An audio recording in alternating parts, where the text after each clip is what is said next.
laisse mourir. En effet, Dieu doit tenir sa parole. Peu importe combien vous êtes un homme bon, combien vous êtes une femme bonne, peu importe ce que vous êtes, c'est Dieu doit tenir sa parole. C'est pour ça que la Vierge Marie a dû monter au jour de la Pentecôte et recevoir le baptême du Saint-Esprit, tout comme les autres l'ont fait, parce qu'elle était née ici en tant que mortelle, et elle devait naître de nouveau avant de pouvoir aller au ciel. Amen. Maintenant, regardez, madame, laissez-moi vous dire, même si les temps ont changé, Dieu n'a pas changé. Si vous ne parvenez pas à cela, vous êtes perdu. Voyez? Maintenant, je parle seulement au sujet de ce que Dieu a fait il y a 1900 ans, aujourd'hui sur le calvaire, pour vous montrer quel sacrifice il a fallu faire pour payer ceci. Et c'est la voie de Dieu. Or, il y a une voie qui semble la bonne, mais Dieu a pourvu d'une voie. Si vous suivez toujours la voie pourvue par Dieu, vous ne vous tromperez jamais. Par exemple, si vous partez pour Indianapolis ou pour aller de l'autre côté du pont et que vous dites, eh bien, dites, est-ce que c'est Louisville là-bas? Oui. Et vous allez directement dans cette direction-ci. Vous allez bientôt être coincé là-bas. C'est vrai. Vous feriez mieux de vous procurer le plan, la carte, et l'étudier pour voir dans quelle direction vous allez. Et alors, voici le plan de Dieu pour aller dans la gloire. Étudiez-le bien. Le voilà. Il est aspergé du sang d'un bout à l'autre. Vous ne pouvez pas vous égarer du chemin si vous suivez le sang. Amen. Maintenant, vous pouvez voir. Voyez, tenez-vous-en strictement au sang et tout ira bien, car il y a une empreinte de pas ensanglanté à chaque pas du chemin. Maintenant, remarquez comment Dieu, à cette époque-là, avant de pouvoir le faire, il pouvait se présenter là où, de même, s'il se présentait là pour recevoir, il les tuerait à l'instant même. Il le fallait, parce qu'il est souverain, il doit tenir sa parole. Il a dit, le jour où tu en mangeras, ce jour-là, tu mourras. C'était réglé pour toujours. Alors je peux le voir là-bas, quand il a tué ses brebis. Vous dites, était-ce des brebis, frère Branham? Je le crois. Il était l'agneau immolé dès la fondation du monde. Et c'était une peau de brebis. Il les a prises et les a lancées dans les buissons et leur a dit, revêtez-vous de ceci, sortez et recevez. Et je peux voir Adam et Ève se couvrir de ces peaux flasques couvertes de sang. Pouvez-vous imaginer les beaux et magnifiques corps de ces deux êtres humains parfaits, enveloppés maintenant d'une peau de brebis ensanglantée? Je peux les voir se tenir là. Dieu a dit, Adam, parce que tu as écouté ta femme plutôt que moi, comme je t'ai pris de la poussière, tu retourneras à la poussière. Et Ève, parce que tu as écouté le serpent plutôt que moi, eh bien, tu as apporté la vie, tu as retiré la vie du monde. Alors, tu devras mettre au monde. Je multiplierai tes douleurs, et ton désir se portera vers ton mari, et ainsi de suite. Puis il a dit, serpent, parce que tu as fait ceci, tu t'es avancé en marchant. Il n'était pas un reptile, c'était une bête qui marchait, plus rusée que toutes les bêtes des champs. Vous m'en êtes témoins, c'est l'Écriture. Il marchait comme un homme, et il l'avait séduite.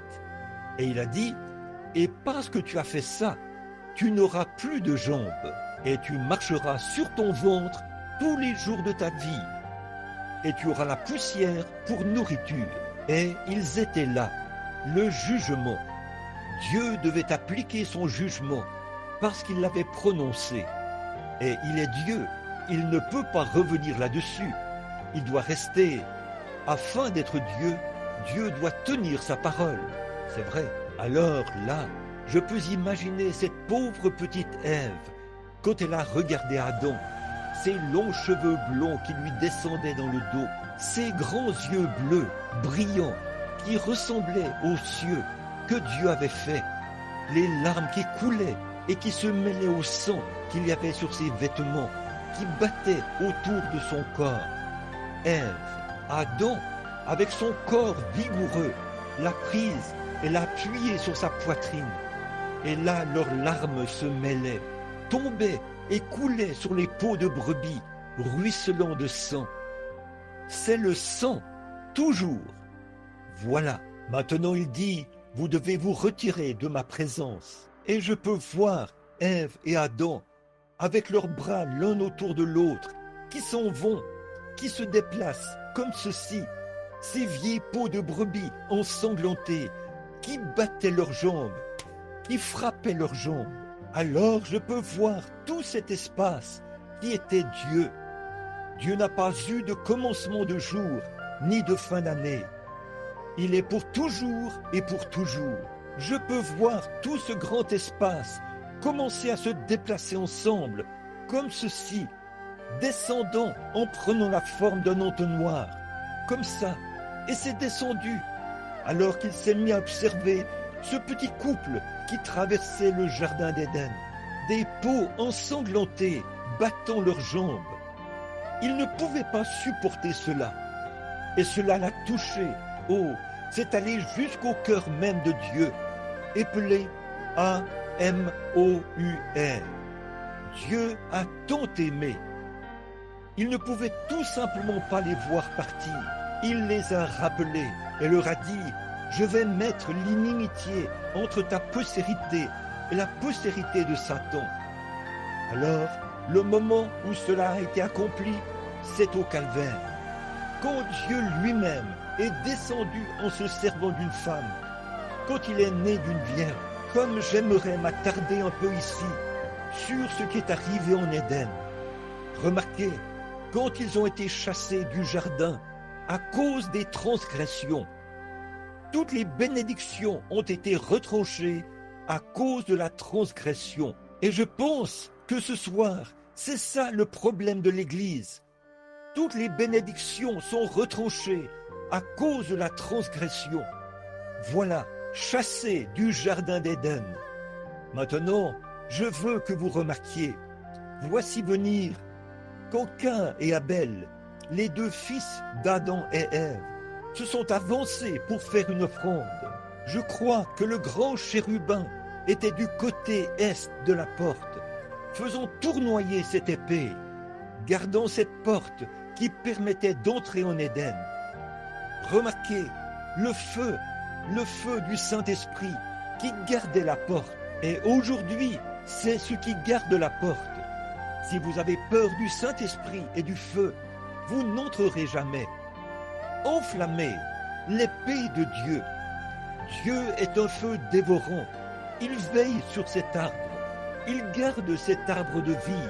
Et maintenant, remarquez, voici un beau tableau. Oh là là, je peux voir Adam ou Caïn et Abel plutôt travailler dur maintenant ou aller faire un sacrifice. Je crois qu'ils ont construit leur autel juste à la porte, au trône, où ils pouvaient adorer. Remarquez, voici Caïn qui arrive. Il avait probablement travaillé toute l'année. Il avait travaillé dur, faisant tout ce qu'il pouvait pour obtenir les plus grosses pommes, ou les plus grosses citrouilles, ou quoi qu'il avait. Et il a porté cela à la porte. Il a construit un autel juste là, à côté de la porte, dans la présence de Dieu. Il a mis tous ses fruits et les grands lys qu'elle a et tout, et les a déposés correctement sur l'autel. Puis il s'est agenouillé